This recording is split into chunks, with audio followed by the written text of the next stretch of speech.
السلام علیکم ورحمۃ اللہ وبرکاتہ۔ بسم اللہ الرحمن الرحیم۔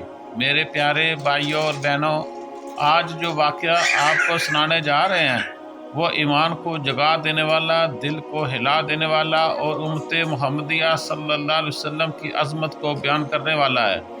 ہمارے پیارے نبی کریم صلی اللہ علیہ وسلم فرماتے ہیں، ایک دن مجھے پوری امتیں دکھائیں گی۔ کسی نبی کے ساتھ چند لوگ تھے، کسی کے ساتھ صرف 10، کسی نبی کے پاس صرف 5، اور کچھ نبی ایسے بھی تھے جو بالکل تنہا تھے۔ پھر ایک دم میری نگاہ دور تک گئی تو میں نے ایک عظیم بے شمار نورانی جماعت دیکھی۔ میں نے سوال کیا، اے جبرائیل، یہ کون ہے؟ اے جبرائیل، کیا یہ میری امت ہے؟ جبرائیل علیہ السلام نے فرمایا، نہیں، آگے دیکھیے۔ جب میں نے نظر اٹھائی تو ایک بے مثال روشن بے حد بڑی جماعت نظر آئی۔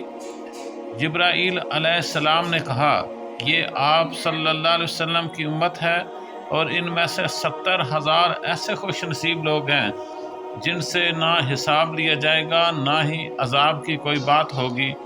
میں نے پوچھا، اے جبرائیل علیہ السلام، یہ کس وجہ سے؟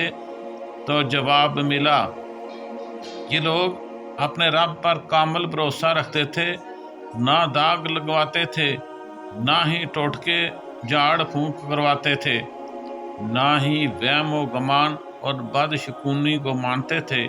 ان کا سہارا صرف اور صرف اللہ تعالیٰ کی ذات تھا، اور بس اللہ۔ یہ سب کچھ سیدنا عکاشہ رضی اللہ تعالیٰ عنہ فوراً کھڑے ہو گئے۔ عرض کیا، یا رسول اللہ صلی اللہ علیہ وسلم، میرے والدین آپ پہ قربان ہوں، میری جان و مال سب آپ پہ قربان ہوں، میرے لیے دعا فرما دیجئے کہ میں بھی ان خوش نصیبوں میں شامل ہو جاؤں۔ نبی کریم صلی اللہ علیہ وسلم نے مسکرا کر دعا کی، اے اللہ، عکاشہ کو بھی ان میں شامل فرما دے۔ یہ منظر دیکھ کر ایک اور صحابی کھڑے ہوئے اور عرض کیا، یا رسول اللہ صلی اللہ علیہ وسلم، میرے لیے بھی ایسی ہی دعا فرما دیجئے۔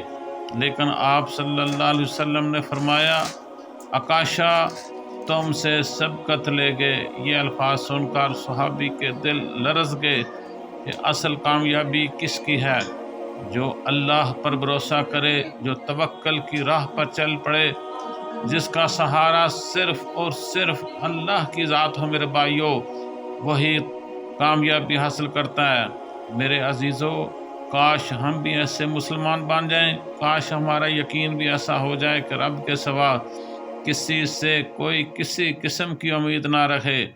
اگر یہ ایمان افروز بات دل کو لگی ہو تو لائک کریں، شیئر کریں اور چینل کو سبسکرائب ضرور کریں۔ اللہ ہم سب کو ان خوش نصیبوں میں شامل فرمائے، آمین۔